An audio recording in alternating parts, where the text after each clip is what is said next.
नमस्कार दोस्तों, कैसे हो आप लोग। आरबीआई ग्रेड बी प्रिपरेशन में आप जाने अनजाने में इन्हीं दो रास्तों में से कोई एक रास्ता में चल रहे होंगे। या तो वो रास्ता नेगेटिव होगा जिसमें आप आखिरकार जाके फ्रस्ट्रेट हो जाएंगे, या फिर बहुत पॉजिटिव रास्ता होगा जिसमें आप ऑफिसर बनने वाले हैं। तो इन दोनों में से कोई एक रास्ता में आप चल रहे होंगे। अभी हम लोग दोनों रास्तों में जो स्टेज आता है उसको समझेंगे कि पहला स्टेज क्या है, सेकंड स्टेज क्या है, थर्ड स्टेज क्या है, उसके बाद क्या स्टेज है, दोनों में समझेंगे। ठीक है, इससे ये समझ में आएगा आपको कि आप किस स्टेज में लाई करते हो। क्या आप पॉजिटिव वाले पाथ में किसी स्टेज में लाई कर रहे हो तो आप बहुत अच्छे जगह पे हो, आपको राइट गाइडेंस लेने पे आपको बहुत आगे, आप जल्दी फास्टली भाग जाओगे, अचीव कर लोगे, है ना, डाउट नहीं रहेगा। और अगर आप ये नेगेटिव वाले रास्ते में हो तो जल्दी से जल्दी आपको ये चीज आइडेंटिफाई हो जाएगा और आप फिर सही रास्ते पे आप मूव ऑन कर पाओगे, है ना। जितने भी लोग आज तक एग्जामिनेशन दिए हैं और फेज 1 क्लियर नहीं हुआ है या फिर फेज 2 नहीं क्लियर हुआ है, वो इसी रास्ते से गुजर रहे होंगे। मैं गारंटी के साथ कहता हूं कि इसी रास्ते से गुजर रहे होंगे। और अगर किसी ने फेज 2 क्लियर किया है और इंटरव्यू पे गए हैं तो उन्होंने कहीं ना कहीं यही रास्ता अपनाया है, और सेलेक्ट भी हुए हैं तो यही रास्ता उन्होंने अपनाया है। तो ये 5 स्टार रास्ता है और ये सिर्फ 2 स्टार रास्ता है। ये रास्ता में मैं आपको जाना नहीं बोलूंगा, मतलब कि आप होंगे इस रास्ता में, बोलूंगा कि इस रास्ता से आप चेंज कर लो। ठीक है, अभी हम लोग स्टेज वाइज समझेंगे। जैसे मान लो कि ये फर्स्टेड एस्पिरेंट बनने का जो रास्ता है, ये रास्ता कैसे होकर के गुजरता है। स्टेज 1 में आप कहाँ रहेंगे, स्टेज 2 में आप क्या सोचेंगे, स्टेज 3 में आप क्या सोचेंगे, स्टेज 4 में आपके माइंड में क्या आएगा। इस तरह से हम लोग चीज़ों को समझेंगे। ठीक है, उसी तरीके से जो सही रास्ता है एस्पायरेंट टू ऑफिसर बनने का जो रास्ता है, उसको भी हम लोग ऐसे ही करके धीरे धीरे करके समझेंगे। ठीक है, चलो तो बिना किसी देरी के हम लोग स्टार्ट करते हैं। पहले नेगेटिव रास्ता देखते हैं। नेगेटिव रास्ता में कुछ बातों को जान लेना जरूरी है। पहला क्या है कि 90% of the students follow this same route. यही रूट को 90% स्टूडेंट फॉलो कर रहे होते हैं, जाने अनजाने में इसी रूट को फॉलो कर रहे होते हैं। स्मार्ट तरीके में जाने में, स्मार्ट रास्ता चुनने में टाइम लगता है, आपको प्रॉपर गाइडेंस मिलना चाहिए। ठीक है, जो आपको इस वीडियो में मिल जाएगा, डोंट वरी। ठीक है, 90% स्टूडेंट जो है इसी रूट में होंगे, आप भी इसी रूट में होंगे। कौन सा स्टेज में है आप हमको कमेंट करना अगर आप इस वाले रास्ते पे चल रहे हो तो। No one talks about it, कोई भी इसके बारे में बात नहीं करता है कि आप किस रास्ते पे चल रहे हो। कोई कोचिंग इंस्टीट्यूट नहीं, कोई पेरेंट्स नहीं, कोई मेंटर नहीं, इसके बारे में बात नहीं करता है। नहीं भी बात करे क्या फर्क पड़ता है, आपका लाइफ है, आपको अच्छा करना है तो आपको ये चीज का फर्क पड़ना चाहिए, आपको बात करना चाहिए, कोई और बात ना करे। लेकिन जो सही रास्ता है वो जानना जरूरी है, जो गलत रास्ता है वो जानना ज्यादा जरूरी है, क्योंकि गलत रास्ता जानेंगे तभी तो वहां नहीं जाएंगे, है ना। Even successful aspirants go through this initially. कभी कभी क्या होता है कि कोई कोई इस रास्ते में चलता है पहला साल और अगला साल शिफ्ट हो जाता है पॉजिटिव रास्ते में अगले साल, और वो सेलेक्ट हो जाता है। तो कोई कोई जो सेलेक्टेड हुआ भी है वो भी शुरुआत में यही लाइफ साइकिल फॉलो कर रहा होगा, नेगेटिव वाला। ठीक है, तो होप है अगर आप नेगेटिव लाइफ साइकिल में भी है तो कोई बात नहीं, सक्सेसफुल बंदा भी कभी ना कभी यहाँ पर रहा था, लेकिन शिफ्ट जल्दी हो पाया था। ठीक, चलो बिना किसी देरी के अब स्टार्ट करते हैं। सबसे पहले कहानी सुनते हैं एक लॉस्ट एस्पिरेंट किस तरीके से अपना जर्नी चालू करता है। सबसे पहले know about one thing, RBI grade B and start the preparation. सबसे पहले आप लोग, ऐसा हुआ होगा कि आपने देखा होगा कि आरबीआई ग्रेड बी में अच्छा सैलरी है, अच्छा पर्क्स है, यहाँ पर हमको आना चाहिए और प्रिपरेशन चालू करना चाहिए। फायदा ये होगा कि पहले हम लोग कभी ना कभी तो इकोनॉमिक्स या फिर फाइनेंस या फिर मैनेजमेंट पढ़ा हुआ है, तो पहले से पढ़ा हुआ है तो यहाँ पर थोड़ा सा हेल्प हो जाएगा, इसीलिए आप आरबीआई ग्रेड बी को चुनते हैं। या फिर आपने कहीं सुना होगा कि यूपीएससी अगर नहीं हो पा रहा है तो थोड़ा सा आसान तरीका है कि आप आरबीआई ग्रेड बी में निकल जाओगे। ठीक है, तो यही दोनों तरीकों में से आप एक चीज चुन करके स्टेज 1 में आए होंगे। स्टेज 2 किसी भी रेपुटेड कोचिंग का कोर्स ले लिए होंगे और सिलेबस देखा होगा। ठीक है, स्टेज 3 सिलेबस स्टार्ट कर दिए होंगे पढ़ने के लिए, इकोनॉमिक्स पढ़ने चालू कर दिए होंगे, मैनेजमेंट पढ़ने चालू कर दिए होंगे और फाइनेंस पढ़ने चालू कर दिए होंगे। ठीक है, शुरुआत में आप आए, किसी का कोर्स लिया, कोई रेपुटेड कोचिंग इंस्टीट्यूट का कोर्स लिया और पढ़ने चालू कर दिए। सिलेबस में जितना भी चैप्टर्स का क्लासेस किया हुआ है सारा क्लासेस आप कर रहे हैं। आप नोट्स भी बना रहे हैं, कर भी रहे हैं, साथ में क्वांट्स रीजनिंग का भी टॉपिक आपने देख लिया है, ठीक है, और आपने ये भी रखा है कि हाँ क्वांट्स रीजनिंग भी साथ साथ कर लेंगे, ठीक है, ये आपने सोचा होगा स्टेज 3 में।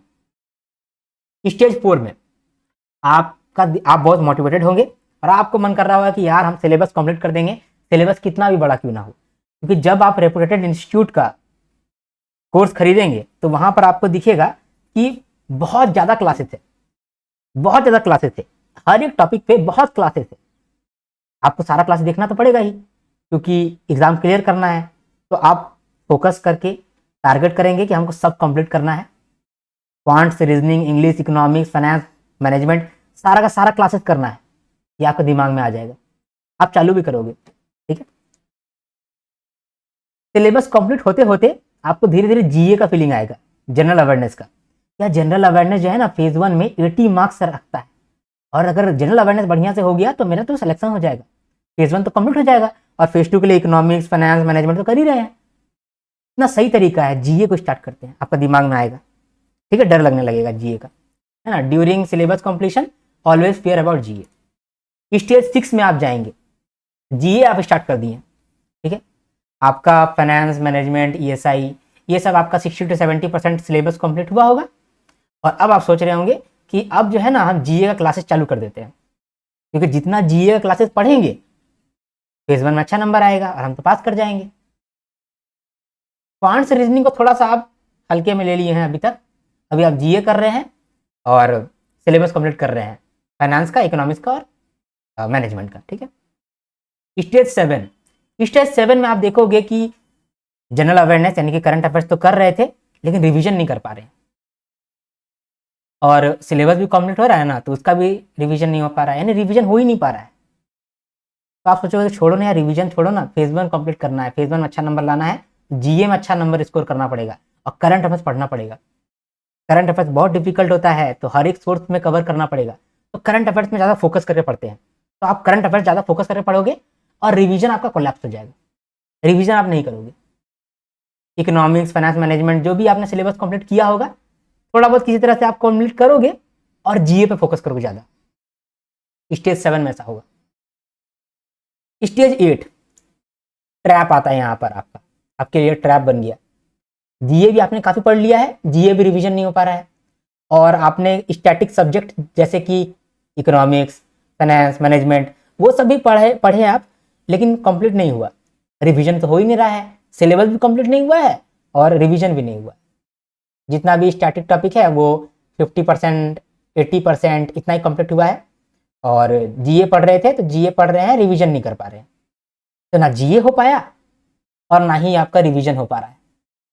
यहाँ आप फंस गए, फंस गया सीएम, यहाँ फंस गया सीएम।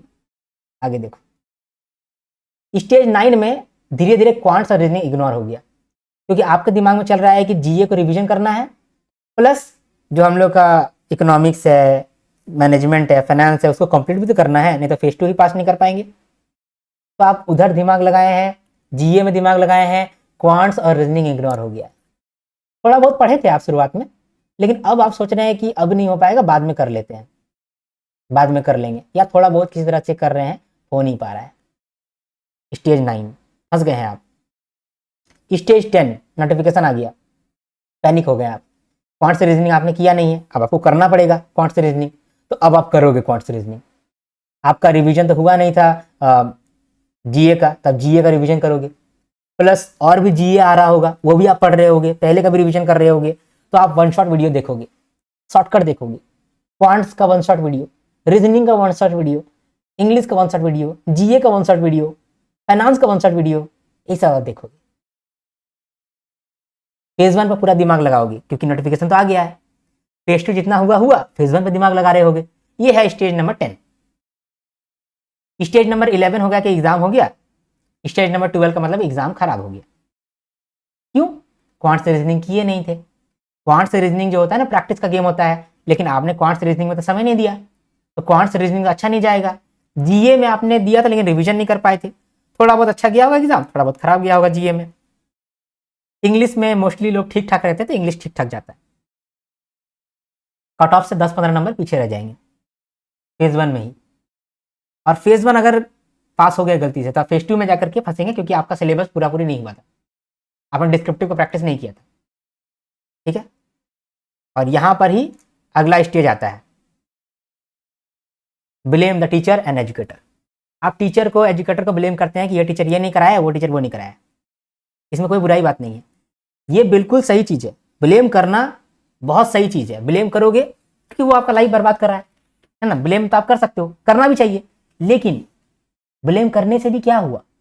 ब्लेम करने से भी कुछ नहीं हुआ, आपका 1 साल बर्बाद हो गया। टीचर का क्या गया? टीचर को तक कोर्स बिक गया है, टीचर तो आपसे अर्न कर लिया है, उसका तो कोर्स बिक गया है। आप तो हो दिक्कत में। आप किसको बोल रहे हो? आप खुद अपने आप को बोलो कि आप कहां पर हो,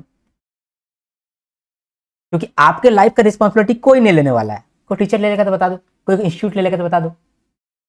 आप फेल हो गए हैं या आप क्लियर नहीं कर पाए, रिस्पॉन्सिबिलिटी किसी का नहीं है।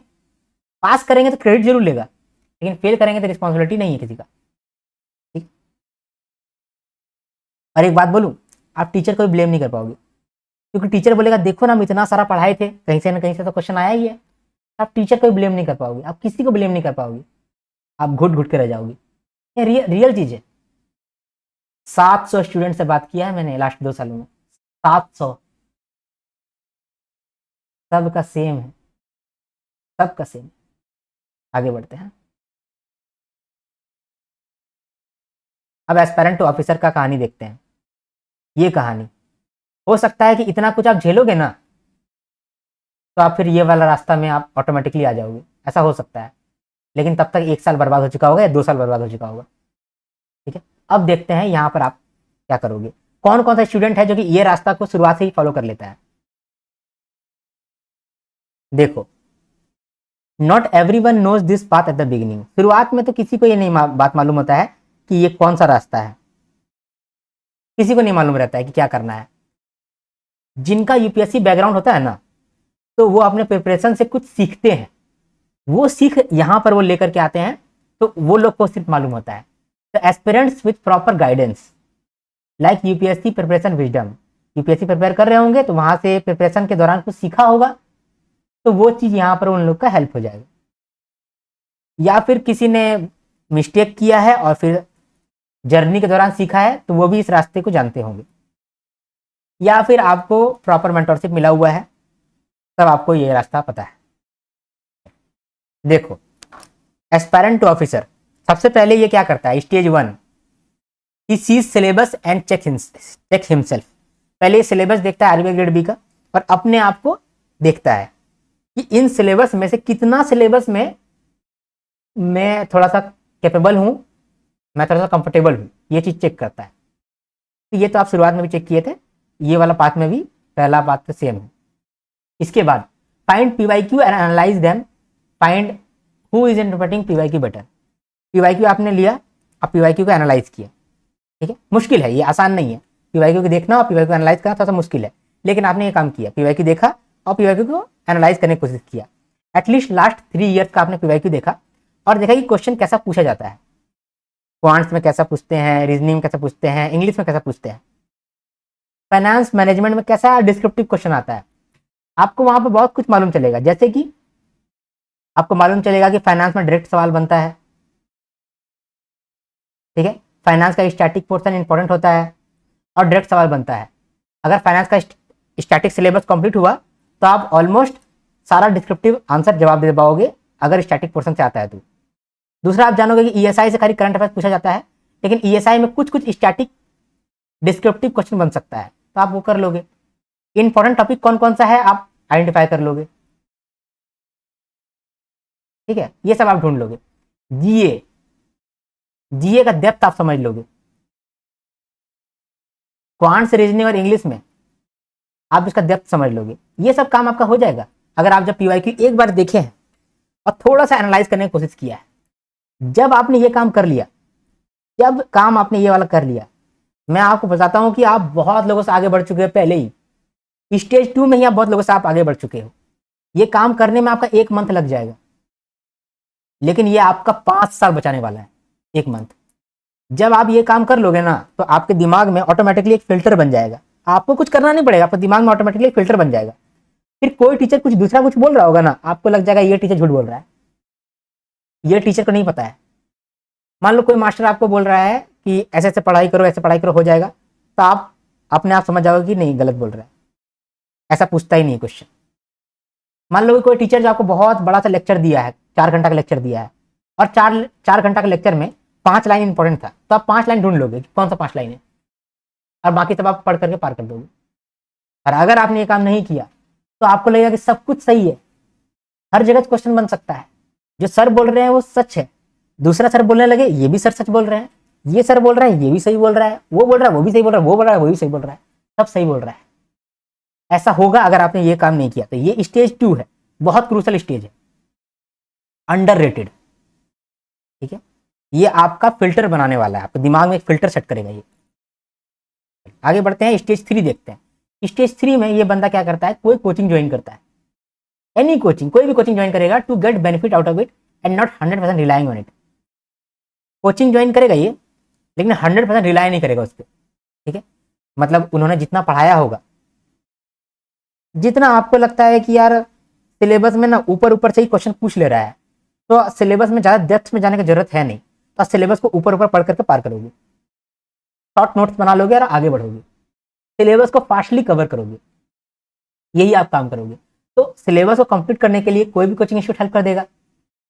कोई भी कोचिंग इंस्टीट्यूट में बहुत बड़ा बड़ा सिलेबस है, मतलब बहुत कुछ लिखा रहता है सिलेबस में, हर एक टॉपिक पे बहुत बड़ा बड़ा आपको चैप्टर मिल जाएगा। उतना जरूरी नहीं होता है, कम ही जरूरी होता है, और वो आपको मालूम चल जाएगा क्योंकि स्टेज 2 में आपने अच्छा खासा टाइम लगाया है, QIQ देखा है, तब ऑटोमेटिकली फिल्टर आउट कर लोगे कि इतना पढ़ा रहा है ना, उतना जरूरी नहीं है। इन्फ्लेशन में ये तो साला, इन्फ्लेशन में लग रहा है कि 10 लेक्चर कर दिया है, लेकिन इन्फ्लेशन में तो 2 ही लेक्चर इनफ था, इसके बाद ये समझा ही रहा है सिर्फ, तो आप 2 ही लेक्चर देखोगे और आगे बढ़ोगे, इससे आपका सिलेबस जल्दी कम्प्लीट होगा। ठीक है, तो देखो ये सेल्फ स्टडी नहीं कर रहा है, ये भी कोचिंग ज्वाइन किया है, लेकिन स्मार्ट तरीके से ये प्रिपरेशन कर रहा है, कोचिंग से जो बेनिफिट है उसको निकाल ले रहा है, बाकी छोड़ दे रहा है। ये नहीं कि सारा कोचिंग को दिमाग में घुसा रहा है, ऐसा नहीं कर रहा है। स्टेज 4 में सिलेबस को फास्टली कवर करो। ठीक है, और एवरीथिंग इन शॉर्ट, सिलेबस में जो जो चीज दिया हुआ है सबको पढ़ो। ठीक है, थोड़ा डिटेल में, ज्यादा डिटेल में नहीं, शॉर्ट और क्रिस्प मैनर में चीजों को कवर करो। क्या इंपॉर्टेंट है उसको देखो, उसका नोट्स बना लो और कवर करो, फास्टली कवर करो। ठीक है, ये करेगा। इसके बाद स्टेज 5 आता है। इसमें क्या है कि वो क्वांट्स रीजनिंग में जो इंपॉर्टेंट टॉपिक्स है उसमें प्रैक्टिस वो डेली करने लगेगा। ठीक है, स्टेज 4 में क्या होगा कि हर सारा का सारा सिलेबस खत्म किया, फास्टली जल्दी से जल्दी सिलेबस खत्म किया। स्टेज 5 में क्या किया, क्वांट्स और रीजनिंग जो फेज 1 में आने वाला है उसका इंपॉर्टेंट टॉपिक्स पकड़ा, सारा टॉपिक नहीं, इंपॉर्टेंट टॉपिक्स में पहले वीडियो देख करके उसका बेसिक्स कवर कर लिया, यूट्यूब पे फ्रीली अवेलेबल है, कोई सा भी टॉपिक उठाओ, जैसे मान लो कि नंबर सीरीज एक इंपॉर्टेंट टॉपिक है, तो नंबर सीरीज उठाया आपने, उसका बेसिक्स का एक वीडियो देख लिया कोई भी टीचर का, अब प्रैक्टिस किया। अब रेगुलर प्रैक्टिस करना है, नंबर सीरीज, क्वाड्रेटिक इक्वेशन, ठीक है, इसके बाद फिर profit and loss, data sufficiency, ये सब पे आपने फोकस किया। ठीक है, यहां पर भी अगर आपने स्टेज 2 में 1 महीना लगाया है तो वो यहां पर भी हेल्प करेगा। कैसे हेल्प करेगा, आपको मालूम रहेगा कि DI जो है ना कभी कभी बहुत ज़्यादा डिफिकल्ट होता है, डुएबल ही नहीं रहता है, तो हम DI पे फुल फोकस करके रहेंगे ही नहीं, DI पे रिलाई नहीं करेंगे, क्योंकि DI जो है कभी कभी बहुत डिफिकल्ट कर देगा, हम चल जाएंगे। तो आप DI पे फोकस ना करके जहां पर आपका स्ट्रेंथ है आप उसको प्रैक्टिस करोगे, क्वांट्स में, रीजनिंग में। ये 100 रुपए का बात बोल रहा हूँ, 100 टका का बात बोल रहा हूँ। ठीक है, ये बहुत क्रूशल एडवाइसेस है। चलो आगे बढ़ते हैं। हाँ, स्टेज 6, अब आप GA कवर कर रहे हैं, तो GA कवर कर रहे हैं और रिवाइज कर रहे हैं। देखो GA आप कब कवर कर रहे हैं, देखो स्टेज 4 में आपने पूरा सिलेबस कंप्लीट कर लिया है, फास्टली कवर कर लिया सारा सिलेबस, भले 1 शॉट वीडियो देख करके फास्टली कवर कर लिया, या फिर मान लो कि जो भी आपने कहीं नोट्स वोट्स पढ़ा बनाया है उससे फटाफट कवर कर लिया, फटाफट सिलेबस खत्म करके क्वांट्स रीजनिंग में डेली प्रैक्टिस पे लग गए हैं। उसके बाद फिर GA उठाए हैं और GA को रिवाइज कर रहे हैं। Revision is the key, revision ही आपको GA में पास कराएगा, नहीं तो फेल हो जाओगे आप। रिवीजन नहीं कर पा रहे हो तो वो पढ़ो भी नहीं, रिवीजन कर पा रहे हो तो पढ़ो। ठीक है, इसके बाद स्टेज नंबर 7 आता है। 7 में क्या है, नोटिफिकेशन आ गया और नर्वसनेस आ गया। आप नर्वस हो गए, यार नोटिफिकेशन आ गया, आप क्या करें, पैनिक हो रहा है। तो आप भी पैनिक कर रहे हैं, बाकी लोग भी पैनिक कर रहे हैं, आप भी पैनिक कर रहे हैं, पैनिक तो होगा ही। लेकिन आपको ये मालूम है कि मेरा सिलेबस कंप्लीट है, आपको ये मालूम है कि क्यूआरई जो है मेरा ठीक ठाक है, बहुत बढ़िया तो नहीं है लेकिन ठीक ठाक है, क्योंकि हम डेली प्रैक्टिस कर रहे हैं। जीए भी हम थोड़ा बहुत पढ़ लिए हैं, रिवाइज कर लिए हैं, अभी जो जीए है उसे ज़्यादा फोकस करेंगे, क्योंकि नोटिफिकेशन के बाद जो जीए होता है वो बहुत ज़्यादा इंपॉर्टेंट होता है। 70% जीए का क्वेश्चन नोटिफिकेशन के बाद का जीए से आता है, ठीक है। इसके बाद स्टेज 8 में आप पहुंचते हैं, जहां पर आप एग्जाम देते हैं बिना कट ऑफ का आइडिया लिए हुए, आप एग्जाम देते हैं, अपना बेस्ट अटेम्प्ट देते हैं। बेस्ट अटेम्प्ट दे करके आप आएंगे और सीधा का सीधा फेज 2 का तैयारी करने लगेंगे 2 दिन का ब्रेक के बाद। एग्जाम देकर के आए आप, अच्छा गया तो अच्छी बात है, खराब गया तो भी अच्छी बात है। आप घूमे फिरे, इधर उधर मस्ती वस्ती किए, 2 दिन का वेट किए और फिर से आप फेज 2 का तैयारी करने लगे। फेज 2 में जो डिस्क्रिप्टिव राइटिंग होता है उसके लिए आप प्रैक्टिस करने लगे, टाइपिंग स्पीड बढ़ाने लगे, न्यूज़पेपर रीडिंग करने लगे, ये काम करने लगे। डिस्क्रिप्टिव राइटिंग आप पहले भी हल्का फुल्का किए होंगे 1-2 दिन, लेकिन इधर आप ज्यादा फोकस करके डिस्क्रिप्टिव राइटिंग पे लग गए, ठीक है। इसके बाद अगला स्टेज में जहां पर भी डिस्क्रिप्टिव राइटिंग का टेस्ट अवेलेबल है, वो टेस्ट आपने दिया, 1-2 टेस्ट दिया, और अवेलेबल नहीं भी है तो कोई बात नहीं, आप खुद से बैठ करके वो एनवायरमेंट बना लिए टेस्ट का और टेस्ट आपने दिया। फेज 2 का एग्जाम खत्म हुआ, फिर आप सीधा का सीधा इंटरव्यू का जो भी गाइडेंस वीडियोस होता है वो गाइडेंस वीडियोस देखें, और जो भी मॉक इंटरव्यू कोचिंग इंस्टीट्यूट लोग कराते हैं वो कोचिंग इंस्टीट्यूट का मॉक इंटरव्यू आपने ज्वाइन कर लिया, मॉक इंटरव्यू आप दिए और इसके बाद फिर आप सेलेक्ट हो गए, ठीक है। चलो अगर सेलेक्ट नहीं भी हुए तो भी कोई दिक्कत नहीं, आप तो भी वर्दी है। स्टेज नंबर 13 देखो, या तो आप सेलेक्ट हो जाएंगे या तो आप सेलेक्ट नहीं होंगे। तो सेलेक्ट अगर नहीं भी हो रहे हैं तो भी आप वर्दी ही हैं, यानी कि आप लायक ही हैं। अभी हो सकता है कि सिर्फ किस्मत उतना अच्छा नहीं रहा हो आपका, लेकिन कोई बात नहीं, आप फिर भी लायक हैं, ठीक है। ये रास्ता आप समझ गए कि ये रास्ता जो है ये पॉजिटिव रास्ता है और सही रास्ता जाने वाला है, क्लियर। दोनों रास्ता आप देखें, पहला रास्ता भी देखें और दूसरा रास्ता भी देखें। ये जो पूरा चार्ट है ये मैं आपको टेलीग्राम पर दे दूंगा, ठीक है, और यूट्यूब के कम्युनिटी में भी मैं पोस्ट कर दूंगा अगर कर पाऊँ तो, ठीक है। चिपका के रख लेना ये वाला, इसको भी चिपका लेना कि क्या करना चाहिए और क्या नहीं करना चाहिए, ये क्या नहीं करना चाहिए इसको भी चिपका लेना। क्या करना चाहिए ये तो सबको मालूम होता है, क्या नहीं करना चाहिए ये भी जानो, क्योंकि कहीं ना कहीं जाने अनजाने में आप यही रास्ता में जा रहे हो, ठीक है। इस वीडियो को हो सके तो दोबारा देख लेना, और दोबारा देखने का दरकार नहीं है क्योंकि ये वाला मैं पीडीएफ आपको टेलीग्राम पे भी दे दूंगा और यूट्यूब के कम्युनिटी पोस्ट में भी डाल दूंगा, ठीक है। यहाँ पर हमारे कोर्सेज का जानकारी है हल्का फुल्का, जो भी आपको डिस्काउंट चाहिए या फिर डिटेल्स चाहिए वो आप इस नंबर पे जाकर के व्हाट्सअप करोगे तो आपको मिल जाएगा, डिटेल्स डिस्काउंट सब कुछ, ठीक है। स्पेशल डिस्काउंट है स्पेशली एबल्ड लोगों के लिए, ठीक है। तो अगर आप स्पेशली एबल्ड हैं तो अपना सर्टिफिकेट दिखाओ, आपको बहुत डिस्काउंट मिल जाएगा, ठीक। धन्यवाद, और मैं चाहता हूं कि आप सही रास्ते पे चलो और आगे बढ़ो, ठीक है। वीडियो को लाइक कर देना, आपका एक लाइक जो है मेरा मोटिवेशन बढ़ाता है, आपका एक कमेंट मेरा दिल गार्डन कर देता है और दिन बना देता है। मैं सुबह शाम रात आपका कमेंट देखते रहता हूँ। आप शेयर कर सकते हो हमारे वीडियो को और सब्सक्राइब करके रखो हमारे चैनल को, आपको बहुत बेनिफिट मिलेगा अगर आप आरबीआई ग्रेड बी का तैयारी कर रहे हो तो। आपको एकदम स्मार्ट इनसाइट्स क्वालिटी कंटेंट हमारे चैनल पर मिलता है, तो एंजॉय करो, बेनिफिट उठाओ। मिलेंगे नेक्स्ट वीडियो में, तब तक के लिए हर हर महादेव, शंभू शंकर, जय हिंद जय भारत।